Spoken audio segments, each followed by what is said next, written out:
Salut à tous et bienvenue à la brasserie. Alors ce matin, on va brasser une bière au miel.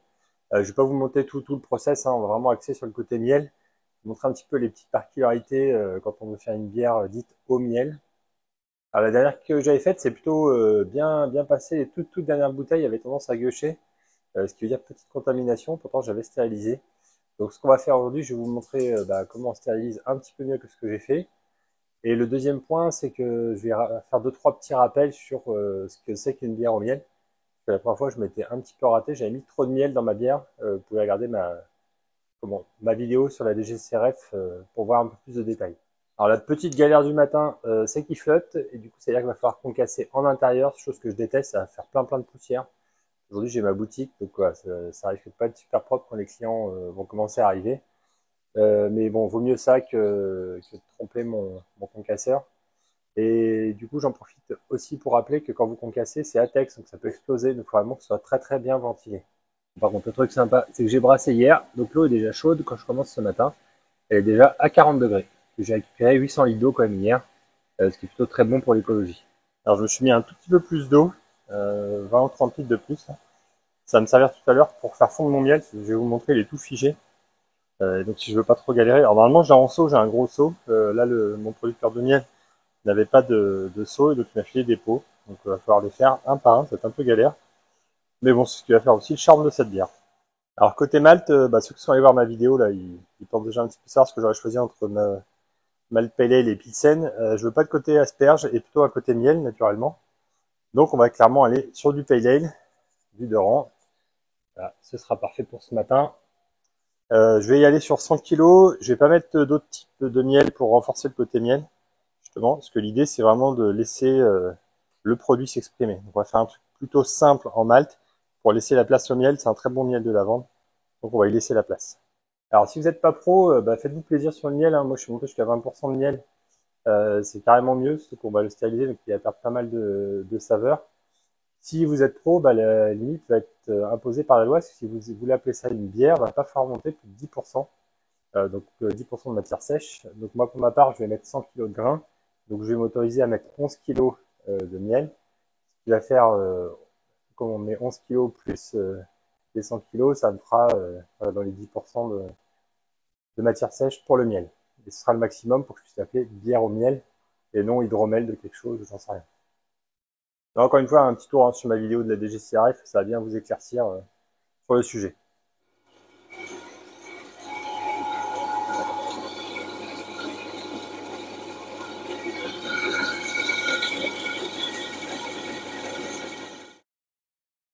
Alors ça y est, c'est concassé.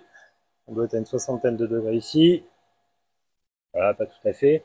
Ce que je vais faire avant de préparer l'empâtage, ce que je vais faire, c'est que je vais récupérer un petit peu d'eau, justement, pour mettre mon miel à fond, parce que là, je vais vous montrer, il est complètement figé.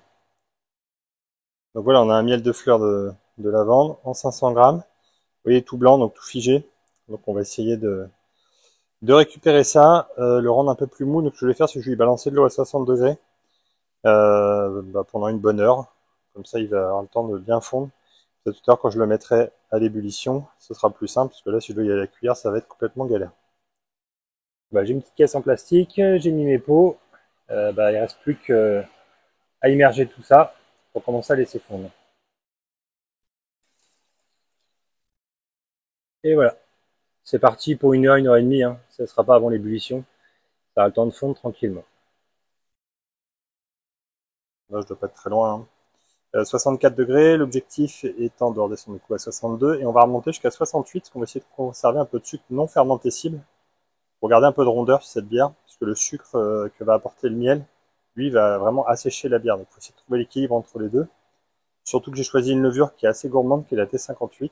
Donc voilà, on va essayer de monter un petit peu plus en température 68-69 et on va déjà empâter à 64.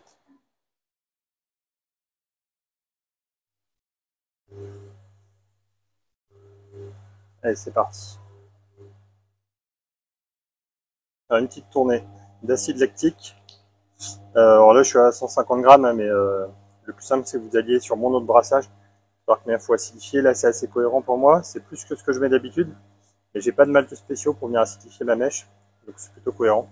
vous rappelle l'acidité, hein, le bon pH, ça va quand même vous permettre de bien faire travailler vos enzymes et derrière vos levures. Donc voilà, c'est important et c'est assez simple. Hein. Vous avez juste sur mon autre brassage, ils vont vous donner au moins une bonne ordre d'idée. À défaut de mesurer votre pH proprement, déjà vous pouvez commencer par ça. Alors, quelle tête ça a? Bon, ça bosse bien dedans, on voit que c'est très mousseux, c'est plutôt bon signe. Du coup, je vais monter jusqu'à 68. Donc, on va encore attendre un petit peu là, même pas en bas, je suis encore à 64, donc j'ai encore un petit peu de temps. Je prends 3 degrés, 1 degré toutes les 3 minutes. Donc voilà, j'ai encore un petit peu de temps, j'ai quasiment 15 minutes devant moi avant d'éteindre le feu. Allez, comment va notre miel? Voilà, ça commence à devenir un peu plus liquide. Ça va être un petit peu plus. On va le laisser toute la journée comme ça, enfin une bonne heure, 1 heure et demie. Comme ça devrait être pas mal. Et on rincera même l'intérieur, je pense, à l'eau bouillante. Pour être tranquille. Voilà, 68 degrés en haut. On va pouvoir couper le feu. Alors j'insiste sur en haut parce que je sais positionner entre l'eau et le bas, je sais que j'ai pas mal de différences. L'important c'est d'être répétable dans ce que vous faites. Donc moi je sais que 68 degrés, ça va continuer à monter un petit peu jusqu'à 68,5 à peu près. Donc là l'idée c'est quand même de garder pas mal de sucre après la fermentation. Et ça fait une bonne transition avec la levure et vous montrer un petit peu ce que j'ai choisi et pourquoi. Alors j'ai choisi la T58 pour une raison simple, c'est les esters qui m'intéressent. Je vais vouloir choper la note poivrée là, qui est assez sympa je trouve. Là j'ai goûté mon mou, c'est vrai que c'est un peu fadasse, hein. Ça tire un petit peu sur le miel, mais on est quand même sur une bière, j'ai mis que 100 kg. Ouais, ça va pas être hyper prononcé. Le miel c'est pareil, il y a pas mal de saveurs qui disparaissent, donc si vous mettez rien pour l'aider un petit peu à garder des saveurs, ça risque d'être un petit peu fade et vous risquez d'être déçu. Donc moi c'est pour ça que j'ai choisi la T58. L'inconvénient de la T58 c'est son atténuation, puisque je vous dis que je voulais un truc un peu rond et qu'elle atténue à 75. Si j'avais mis de la S33 par exemple, j'aurais pu garder du 70 et du coup garder un peu plus de sucre. C'est pour ça que j'ai empâté plus haut que ce que je fais d'habitude. J'en profite aussi, petite parenthèse, j'ai vu passer ça sur les réseaux, quelqu'un qui cherchait à faire une bière forte. Allez voir sur les sites des producteurs de levure. Il y a la tolérance à l'alcool qui est mise. Donc par exemple la T58 c'est que 10 degrés. Donc dès que vous allez passer les 10-11 degrés, là, ça va commencer à étirer dessus, voir si ça va là-dessus. Voilà, c'était un petit tips qui peut vous servir des fois si vous voulez faire une bière très très forte. Vous allez sur le site de votre levurier pour voir celle qui peut taper le plus haut en alcool. On se fait plus d'une heure. J'ai rallumé le feu, on est à 67 degrés en haut. Donc on va commencer à faire le mash out. Donc je vais monter tranquillement à 70. Et derrière, je vais commencer à faire ma circulation. Donc voilà en parallèle, hop, mon miel. Donc je l'ai retourné parce qu'il avait du mal à fondre en haut. Si on en prend un, alors on voit que c'est beaucoup mieux là. C'est bien fluide, ça devrait être pas mal. J'ai intérêt à enlever les étiquettes avant pour pas que ça tombe dedans. Et là on est déjà bon pour transférer ça dans la cuve début. On fera ça vraiment à la fin d'ébullition, je pense. Je vais quand même conserver des bonnes propriétés. La dernière fois, je l'avais fait après le whirlpool, donc après avoir éteint. Ce coup-ci, on va plutôt faire avant le whirlpool pour vraiment bien mélanger et surtout bien le stériliser au moins 10 minutes en bon début. J'ai lancé la recirculation, donc là on est bien trouble. On va laisser tourner comme ça pendant le mash out. J'étais à 69 degrés, donc là ça va circuler tranquillement. Limiter un maximum d'avoir ce côté trouble, là on va essayer d'avoir le plus clair possible. Et je vais préparer du coup mon transfert tranquillement. Bon, j'ai coupé le feu, on était à 78. Ma pompe a des petites baisses de régime là. J'espère qu'elle va tenir pour aujourd'hui. Je sais qu'il faut que je repasse le rotor, ce sera l'occasion de faire une nouvelle vidéo. Donc 78, la circulation est pas mal. Je vais pouvoir passer directement dans ma cuve début. Je remets un filtre pour vraiment limiter si des fois il y a des saloperies qui passent. Elle a tout été renettoyé ce matin. Voilà, c'est parti, c'est assez clair quand même. Voilà, faut pas que je fasse trop le pain du panier. Et pendant ce temps-là, on va finir de nettoyer le fermenteur qui va venir accueillir cette plutôt belle bière. Elle est super claire là. Ça c'est top. Donc c'est marrant, ce sont déjà le miel à plein nez. Bon, à côté un herbacé aussi assez présent, on est sur du pale ale. Mais c'est déjà pas mal niveau miel, alors que j'en ai pas encore mis dedans. Bon, la circulation devait être bonne. Je remplis pas du tout le filtre. Donc c'est plutôt beau signe. Bon, il y a une belle mousse, on voit qu'il y a encore de la protéine et de la dextrine, là ça tient bien. On va essayer de lâcher une belle ébue avec ça. Et après on va pouvoir y foutre le miel. Bon, c'est la marmite est bien pleine, 510 litres dedans là. Donc on va laisser bouillir tout ça. On doit pas être très loin parce que je dois être déjà à 95 degrés je pense. Et quand j'aurai écrémé, je vous montrerai un petit peu que ça va donner, mais elle devrait être assez jolie quand elle va avoir bien floculé. On a plus de 100 degrés en bas. On va pouvoir mettre le houblon amérisant. Il n'y aura pas de houblon aromatique, ça là, je vais vraiment laisser la place pour le miel. Par contre, en amérisant, donc j'ai mis 170 grammes. Il est à 14,4, je crois, c'est du Magnum.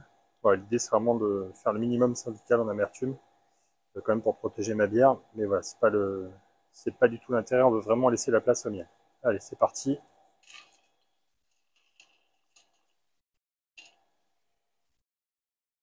Ouais, plus qu'à détrécher tout ça. Hein. C'est jamais très drôle, mais moi, c'est pas le pire non plus. Hein. Ça va me prendre une demi-heure, 3/4 d'heure pour mettre ça à propre. Et puis, ce sera parfait. On se fait une bonne heure qu'on a transféré. On a une bonne ébullition, là. Ça va être pareil de ce côté-là, mais là, c'est un peu masqué par la mousse. Donc, je vais virer ma mousse, je vais écumer tout ça, mettre ça au propre, et on va pouvoir commencer à envisager de stériliser le miel, faire tout transférer. Mais d'abord, je vais préparer le transfert. Parce que va peut-être pas falloir trop tarder, parce que l'idée c'est pas non plus de complètement fusiller le miel, il faut bien le stériliser, mais pas complètement le fusiller. Donc ça va être un petit peu l'équilibre à trouver. Et si je suis pas prêt avant, je pourrais pas transférer au moment que je souhaite. Donc là, une belle ébue, une belle marmite. C'est beaucoup mieux quand c'est propre. Voilà, maintenant on va pouvoir commencer à préparer le transfert tranquillement. Bien de nettoyer le fermenteur, parce que là il est en acide. On va le passer en eau pour qu'il être tranquille. Un petit rinçage à la flotte. Et puis on va pouvoir lancer le transfert, mais c'est déjà pas mal. Hein. On voit que c'est déjà assez clair. Un beau whirlpool par-dessus ça, ça devrait le faire.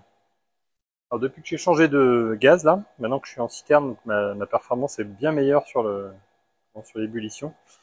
Du coup j'ai arrêté l'Irish Moss. Vous voyez, ça agglomère vachement mieux, j'ai une belle cassure à chaud. Donc plus besoin d'Irish Moss, c'est quand même beaucoup mieux. Et accessoirement j'ai gagné en énergie, parce que je consomme moins le fait d'être passé en citerne. Donc voilà, quand vous avez la bonne pression de gaz, mine de rien, ça joue quand même en votre faveur. Alors, on va être prêt à transférer.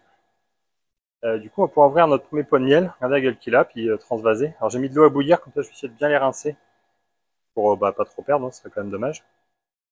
Allez, voyons voir la tête que ça a. Déjà, ça s'ouvre facilement, le fait qu'on ait bien chauffé. C'est assez crémeux. Ça sent la lavande à plein nez. C'est une tuerie.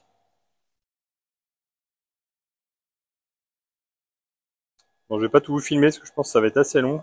Il y a quand même, je sais plus combien de pots là, mais c'est des pots de 500 grammes. J'aurai une bonne vingtaine de pots. Et vous voyez, il va rester dedans, donc là, j'ai prévu de l'eau bouillante pour bien nettoyer le pot.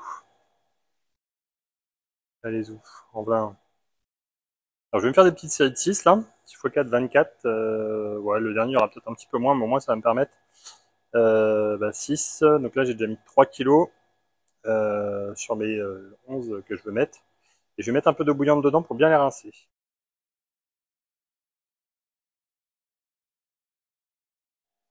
Alors, on remue. C'est bouillant, bouillant. J'ai pris un petit chiffon pour pas me brûler. Et voilà. Là, c'est propre. Je vais pouvoir faire ça pour tous mes pots. Et puis je reviens quand j'ai tout terminé. Et le dernier, vous voyez, ça a bien aggloméré. Hein. Ça, c'est plutôt cool. Alors j'ai mis quasiment une demi-heure à tout foutre. Donc là, on va mettre un gros whirlpool par-dessus. Donc le premier miel, il y a une demi-heure. Celui-là, du coup, il y a juste d'être mis. Mais il y a encore 45 minutes de transfert. Donc je me dis, ça va quand même finir de stériliser bien. Alors je pense que j'aurais perdu pas mal de saveur, mais tant pis. Hein, je veux vraiment pas de gush, pas de trucs comme ça. Donc je prends le parti de vraiment stériliser. Je suis au max de ce que j'ai droit pour l'appellation bière au miel, à savoir 11 kg. Ça me fait sur mes 110 kg total de matière sèche. Et puis du coup c'est bon, on va faire le petit whirlpool et on sera bon. Voilà, un très bon whirlpool, ça va finir tout au fond. Et après on est bon pour transférer tout ça. Petit contrôle de densité avant de faire le transfert, je visais 1053, on est parfait. Donc tout s'est passé comme prévu. Voilà, ça a bien décanté. Je fais le transfert et on se retrouve au levurage. Voilà, donc j'ai balancé un peu de mou bouillant. Et là ça va être en train de couler au fond.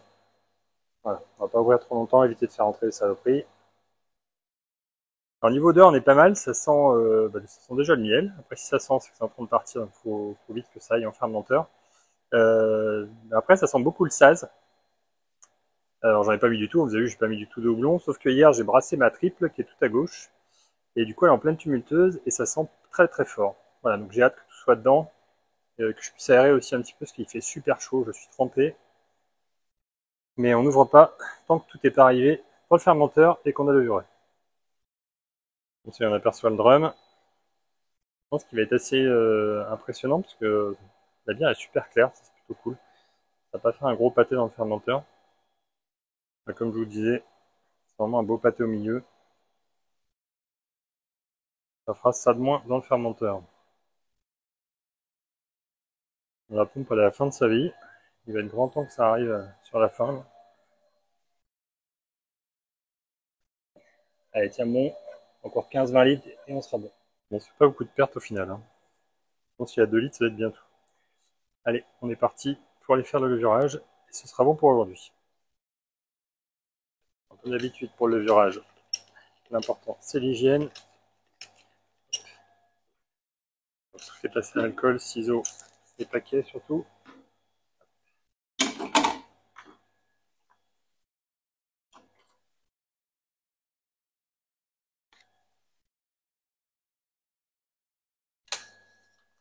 Et voilà.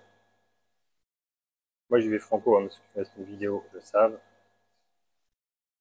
Enfin, je vous montre avant de fermer.